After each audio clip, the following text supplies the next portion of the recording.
بسم الله الرحمن الرحيم. السلام عليكم ورحمة الله وبركاته. حد يلحق السيسي ويفهمه إن تعبير الثور في محل الخزف، واللي أحيانا بيتقال في معرض أو في مستودع أو في مخزن الخزف، ده مجرد تعبير مجازي بيتقال من باب ضرب المثل للتعبير عن الشخصيات المدمرة اللي زي حالاته، وإنه مش لازم يطبقه حرفيا. احنا كلنا متأكدين من إنه هو الثور في محل الخزف. كفاية عليه قوي اللي عمله عشان يتقال عليه ثور في محل الخزف. كسر الدنيا وحطم مصر كلها، ضيع النيل وحقول الغاز والجزر، وقطع روس مصر كلها، راس الحكمة وراس جميلة وراس بناس والبقية تأتي، ومسح بعملتها البلاط لما بقى الجنيه أرخص من ورق التواليت، ومكمل رحلة الانهيار مع التعويم الجديد اللي هيخلي العملة اللي في ايدين الناس ملهاش أي قيمة، والمفيش هيبقى أحسن منها. وقطع الشجر كله اللي في مصر، اللي في بره مصر، اللي في اسكندرية حدائق تاريخية، واللي في المعادي وعلى الكورنيش، وحاليا بيقطع شجر حديقة الأورمان. وده يا سيسي كفاية جدا عشان يتقال عليك إنك ثور في محل الخزف. بس نعمل إيه بقى بإنك مصمم على المعنى الحرفي ورايح تهد متحف درويش للخزف عشان تعمل مكانه منزل للطريق الدائري؟ أحسن الصحراء أول ده ضاقت وما عادش فاضل فيها حتة تعمل منها منزل للطريق الدائري غير المتحف. ما هو كده المتحف أنشأه الفنان الراحل نبيل درويش في طريق سقارة، وشارك فيه الفنان ويصا واصف وآدم حنين. ولما أسرة الخزاف الراحل نبيل درويش اشتكت، اتصل بهم مسؤول من وزارة الثقافة، قالوا له دلوقتي المقتنيات اللي في المتحف والمبنى بتاع المتحف نفسه ده كل ده هيروح فين؟ فمسؤول من وزارة الثقافة اتصل بهم يوم السبت اللي فات وطرح بدائل لنقل المتحف، منها منطقة تلال الفسطاط اللي الأسرة وافقت عليها، قالت زي بعضه. قالوا لهم هنديكم مكان هناك ويتبني وتتنقل ليه المقتنيات. قالوا ماله، مفيش مانع. لكن فجأة وزير الثقافة رجع في الاتفاق اللي اتعرض في اجتماعات رسمية وتوافق عليه، ورغم كده وزارة الثقافة رجعت في كلامها وعرضت نقل مقتنيات المتحف لقاعة في أحد المباني التابعة لوزارة الثقافة. يعني متحف كامل هيتحشر في قاعة ويسيب مكانه المعروف اللي كان قبلة للفنانين وللهواة، وهيروح مكان محدش يعرفه فيه، وهو فيه مش محافظ على هويته، لأن المكان يحمل هويات أخرى، مجرد قاعة من عدة قاعات وفيها معروضات مختلفة. فبالتالي وجود المتحف هيبقى على الهامش. والحقيقة إن مفيش حاجة تعبر عن ذهنية سلطة السيسي أكتر من مقال الثور في مستودع الخزف. المقال منشور من 91 سنة في العدد السادس من مجلة الرسالة بتاريخ أول إبريل 1933، وما يدهشناش إن المقال عايش لغاية النهاردة، لأنه بقلم أحد أعلام العلم والأدب.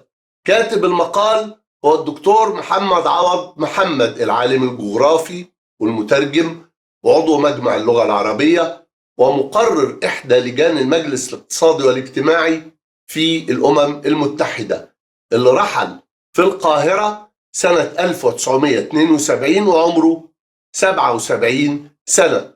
وتعالوا نقرأ المقال، مقال الثور في مستودع الخزف، اللي بيعبر أفضل تعبير عن مصر وهي بيحطمها السيسي، مع تقصي دوافع وأسباب الثور والتحذير من المصير المظلم إن تركت مصر نهبا لقرون الثور وأظلافه.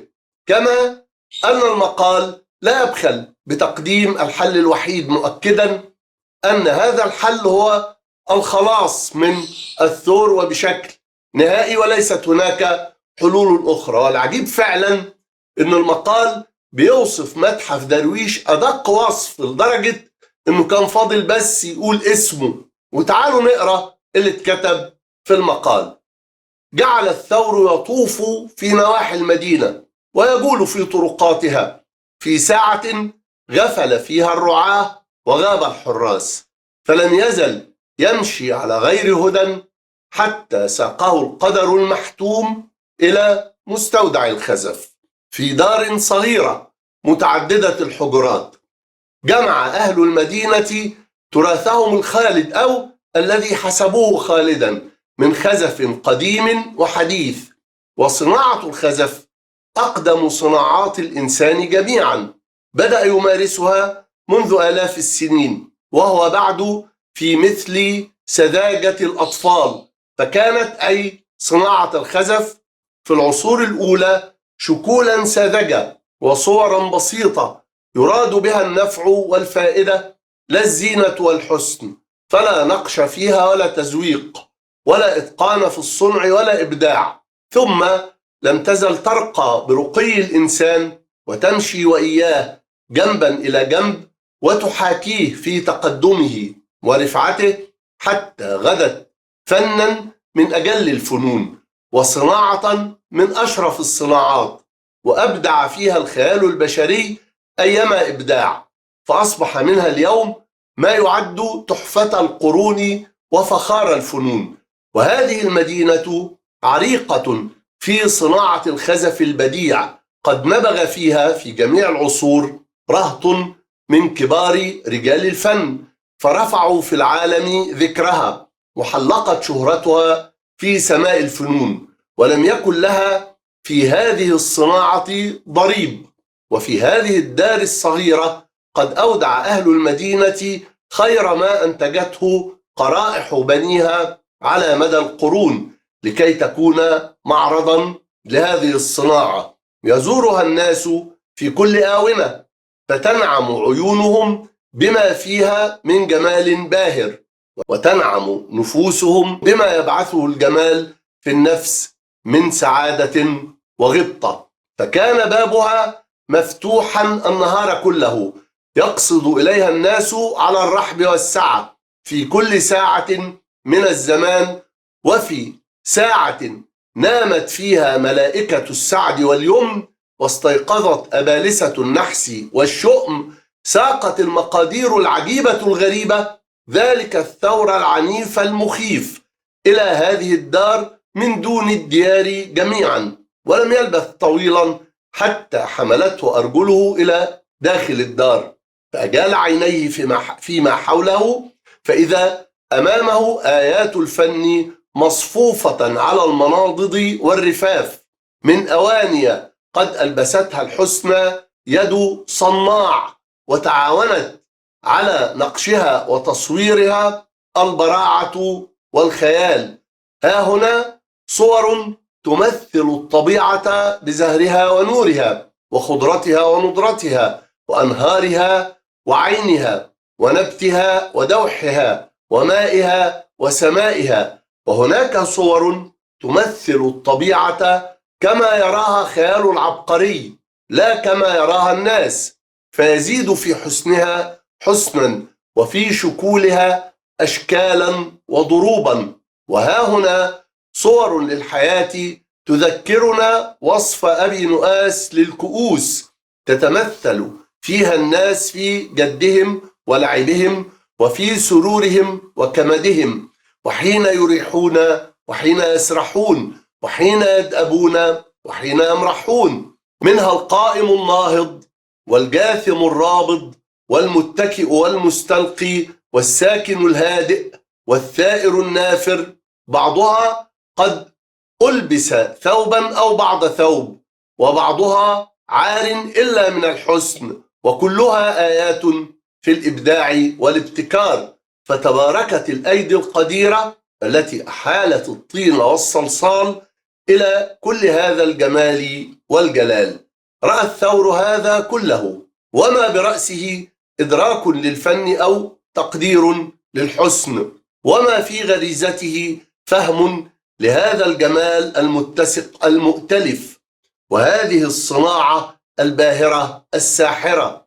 كلا، بل في غريزته عنف وبطش وتحطيم وتدمير، فأجال فيما حوله نظرة بهيم، ثم تراجع إلى الوراء قليلا شاهرا قرنين حديديين كالفولاذ، واندفع نحو تلك التحف والطرف وصال فيها وجال، وهي وأسفاه هشة ضعيفة سهلة المكسر لا حول لها أمام العنف ولا قوة. فطاحت تلك الآيات إلى الثرى وتناثرت قطعها الغالية في جوانب الدار، وحملق الثور في التدمير الذي أحدثه، وكأنما راقه منظره، فأعاد الكرة المرة بعد المرة، وما هي إلا دقائق معدودة، حتى لم يبق بالدار تمثال قائم ولا إناء منصوب، بل استحالت جميعا إلى شظايا مبعثرة وأجزاء متناثرة، وقد اختلط بعضها ببعض، فما تميز العين جديدها من قديمها، ولا طارفها من تليدها، ولا آنية من تمثال، ولا رأسا من جسم. لقد صارت جميعا أكداسا من الخزف المحطم، ليس فيها من الجمال أثر، ولا يرى فيها شاهد على براعة الصناعة.